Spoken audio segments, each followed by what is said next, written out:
दोस्तों, आज की कहानी है देवर जी आयदा से कभी भी मेरे घर की तरफ आंख उठाकर मत देखना। दोस्तों, कहानी शुरू करने से पहले अगर हमारे चैनल को सब्सक्राइब नहीं किया हो तो कर लीजिए ताकि आपके पास पहुंचे हर नया वीडियो।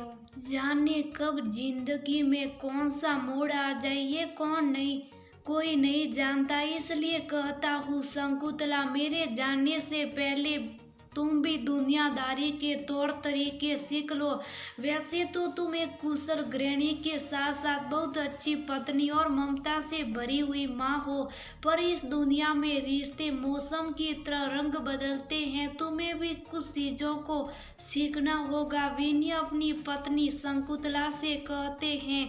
शकुंतला बोली, कागजों का काम करते करते ये क्या बातें करने लगे आप मेरे साथ? तो मुझे किस बात की चिंता?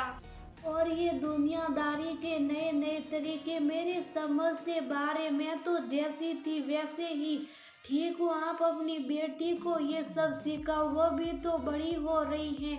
विनय बोले, शकुंतला, हमारी बेटी ने भोलापन तुम्हारा लिया है परंतु समझदारी मेरी ली है, इसलिए तुम उसकी चिंता मत करो। मुझे बस तुम्हारी चिंता होती है। तुम बात को हर बार टाला मत करो। मैं तुम्हें कई बार समझाया हूँ कि मेरे पैसे कहाँ हैं, कितने हैं और पासबुक कहाँ रखता हूँ, ये सब जानकारी तुम्हें होनी चाहिए। वो बोली, आप फिर से वही बातें लेकर बैठ गए। जब भी आप ये कागज वाला बैंक खोलते यही बातें करते। आपका ऐसा बात करना मुझे बिल्कुल अच्छा नहीं लगता। ईश्वर आपको मेरी भी उम्र दे दे। पैसों का क्या, वो तो आते जाते रहते हैं। बस आप ठीक से रहिए, मुझे और कुछ नहीं चाहिए। विनय बोले, शकुंतला, बात को समझ नहीं रही हो। परिस्थिति हर वक्त एक जैसी नहीं होती है। जाने आगे चलकर जिंदगी कैसा मोड़ ले ले।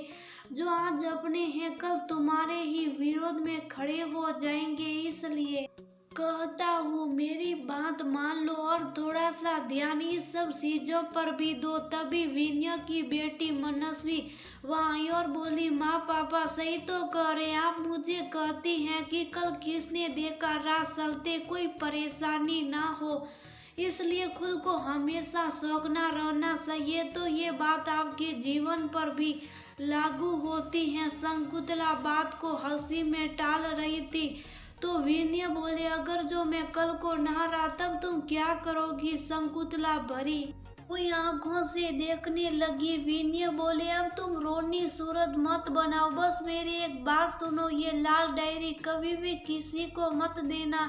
जीवन में आगे चलकर जब कभी कागजी या पैसों की परेशानी हो, उस डायरी में तुम्हें उसका हल मिलेगा। मैंने इसमें विस्तार पूर्वक सब लिखा है। बैंक का अकाउंट नंबर, कौन से पैसे किस में कब जमा किया गया, कब पूरा होगा और किसके नाम से, इन सभी चीजों की जानकारी तुम्हें इस लाल डायरी में मिलेगी। इतनी सी मेरी बात तो तुम याद रखोगी? शकुंतला ने हाँ में इशारा किया और बोली, ये बात मैं सदा याद रखूंगी, पर एक शर्त पर। आज के बाद आप कभी भी इस तरह की बातें नहीं करेंगे। विनय अपनी भोली पत्नी के चेहरे को देखकर मुस्कुराने लगा। समय धीरे धीरे व्यतीत होने लगा। मनस्वी 12वीं क्लास की परीक्षा दे रही थी। आज उसका आखिरी परसा था। विनय बेटी को छोड़कर जब वापस आ रहे थे, बेटी से बोले, बेटा, जीवन में कभी घबराना नहीं। नंबर से कम आए कोई फर्क नहीं पड़ता, इंसान को ज्ञान से मतलब होना चाहिए। मुझे पता है तुम बहुत बहादुर हो, मेरे बाद ऐसे भी तुम्हें ही सब कुछ संभालना है। मनस्वी मुस्कुराकर बोली, मुझे नहीं पापा, हम दोनों को मिलकर माँ को संभालना है। इतना कहकर वो परीक्षा भवन की तरफ अपने कदम बढ़ाने लगी। बेटे के बढ़ते हुए कदम को देखकर विनय बहुत खुश हो रहे थे और घर की तरफ लौट गए। क्या इंसान को जीवन में अगर कुछ घटना घटने वाली होती है तो उसका अंदेशा उसके मन को पहले हो जाता है।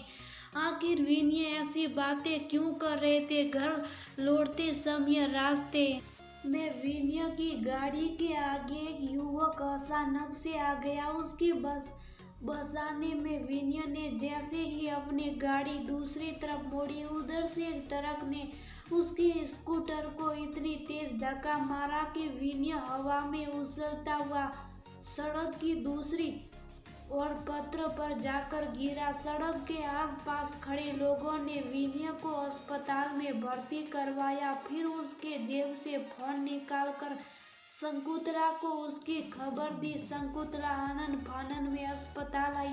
वहाँ उसके कुछ परिजन मौजूद थे। विनय अपनी आखिरी सांसें गिन रहे थे। उन्होंने इशारे में शकुंतला को अपने पास बुलाया और धीरे से बोले, मनस्वी की परीक्षा थोड़ी देर में खत्म हो जाएगी, उसे लेने के लिए किसी को भेज दो। शकुंतला भरी आंखों से विनय को देख रही थी और उन्हें चुप रहने के लिए बोल रही थी। थोड़ी देर बाद विनय की सांसें उखड़ने लगी। आखिरी बात उसने शकुंतला का हाथ पकड़कर अपनी ओर खींचा और धीरे से आखिरी शब्द बोले, वो लाल डायरी। और विनय शकुंतला को इस दुनिया की भीड़ में छोड़कर चले गए। इधर मनस्वी को लेने के लिए जब उसके चाचा विकास पहुंचे। विकास और विनय में संबंध कुछ अच्छे नहीं थे। विकास का स्वभाव विनय से भिन्न था, जिसके कारण परिवार वाले उससे दूरी बनाए रहते थे। उसे देखकर मनस्वी को थोड़ा अटपटा सा लगा, फिर भी वह उसके साथ घर आई। घर पर भीड़ देखकर वह समझ गई कि कुछ न कुछ अनहोनी हुई है। जब वह घर के अंदर गई तो उसने अपनी माँ को भूत बना हुआ पाया। सच कहे किसी ने समय सब कुछ सिखा देता है। छोटी सी मनस्वी बहुत जल्दी सब कुछ समझ गई और दोनों माँ बेटी ने एक दूसरे को संभाल लिया। सच कहते लोग, ये कल युग है, यहाँ कौन अपना और कौन पराया ये तो विपत्ति में ही पता चलता। अभी कुछ ही महीने तो बीते थे। विनय को गए हुए एक रोज विकास घर आकर बोला, भाभी शहर के बीच जो हमारी जमीन है मैं उसे बेच रहा हूँ, तो आप और मनस्वी इस कागज पर दस्तखत कर दीजिए। आपको उस जमीन के बारे में पता नहीं, पर खरीदते समय भैया के साथ में था। मुझे पैसों की जरूरत है, इसलिए मैं उसे बेचना चाहता हूँ। शकुंतला बोली, आपकी जमीन अगर आप बेच रहे तो मैं दस्तखत क्यों करूँ। विकास बोला, भाभी इन चक्करों को छोड़ो, बस इस कागज पर दस्तखत कर दीजिए। मनस्वी आकर बोली, चाचा जी बिना पढ़े ऐसे कैसे कोई दस्तखत कर दे, आप मुझे कागज देखने के लिए दीजिए।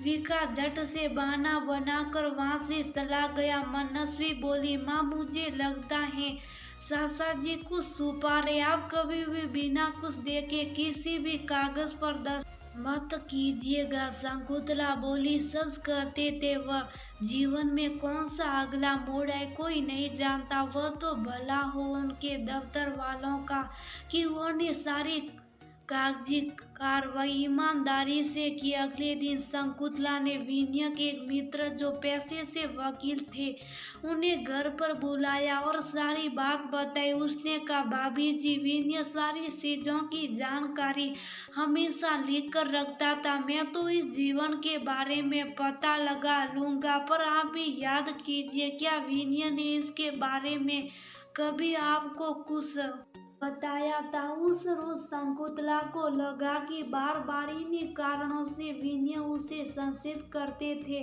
अचानक से मनस्वी बोली, मम्मा आपने कहा था कि पापा का आखिरी शब्द वो लाल डायरी थी, तो चलिए उस लाल डायरी में देखते जिसके बारे में पापा अक्सर आपसे कहते थे। जब वो लाल डायरी निकली तो सब हैरान रह गए। सबसे पहले पन्ने पर शकुंतला और बेटी के लिए उन्होंने संदेश लिखा था। बाद में उन्होंने हर चीज की जानकारी उसमें लिखी थी। जैसे जैसे शकुंतला आगे बढ़ती गई उस जमीन के बारे में भी पता चला कि वह जमीन विनय ने अपने पैसों से शकुंतला और मनस्वी के नाम से लिया था। मनस्वी 18 साल की हो चुकी थी, तो बिना उसकी इजाजत के वह जमीन कोई बेच नहीं सकता था। विकास चुप बैठने वालों में से नहीं था। उसे कोई भी चीज आसानी से चाहिए थी। वह कभी मेहनत नहीं करना चाहता था, जिसके कारण पहले माता पिता से बाद में भाई से उसके अच्छे संबंध नहीं थे। इसीलिए विनय भी हमेशा उससे दूरी बनाकर रखता था। कुछ रोज बाद उसने शकुंतला को फोन करके धमकी दी। सच कहते लोग हालत कोमल से कोमल औरत को भी कठोर और निर्भय बना देते हैं। शकुंतला भी अब मजबूत हो चुकी थी। उसने कहा, देवर जी, मैं रिश्तों का लिहाज कर रही हूँ, वरना अब तक तो आपके घर पुलिस आ चुकी होती। आइंदा से कभी भी मेरे घर की तरफ आंख उठाकर मत देखना। वो जमीन मेरे पति के मेहनत की कमाई है और उस जमीन पर बस मेरी बेटी का हक है, जो मैं किसी को लेने नहीं दूंगी। और शकुंतला ने फोन रख दिया। विनय के मित्र के सुझाव पर शकुंतला ने पुलिस में एक कंप्लेंट लिखवा दी, जिसका नोटिस विकास तक पहुंच गया। उसके बाद उसने कभी भी पलटकर शकुंतला को फोन नहीं किया। अब जब कभी भी कागजी दिक्कत होती थी तो शकुंतला उस लाल डायरी में उसका हल ढूंढती थी, जहाँ उसके सभी सवालों का जवाब मिल जाता था। समय बीता, बेटी का रिजल्ट निकला। शकुंतला ने अपने पति के सपने को पूरा करने के लिए उसे पढ़ने के लिए बाहर भेज दिया। वो अकेली नहीं थी, पति का विश्वास उसके साथ उसकी ढाल बनकर था। उसकी नारी शक्ति ने उसे कभी कमजोर नहीं होने दिया। पति जाते जाते भी उसे जीने का सबक और दुनिया की बुरी नजरों का सामना करना सिखा गए थे। जब पति कुछ कागजी बातों के लिए बोले तो आप उस बात को मजाक में ना डालें, थोड़ा सा ध्यान उस तरफ भी दे। ईश्वर हमारे पतियों की लंबी उम्र रखे, परंतु हर परिस्थिति के लिए नारी को हर वक्त तैयार रहना चाहिए, क्योंकि जीवन के अगले मोड़ पर क्या है ये कोई नहीं जानता।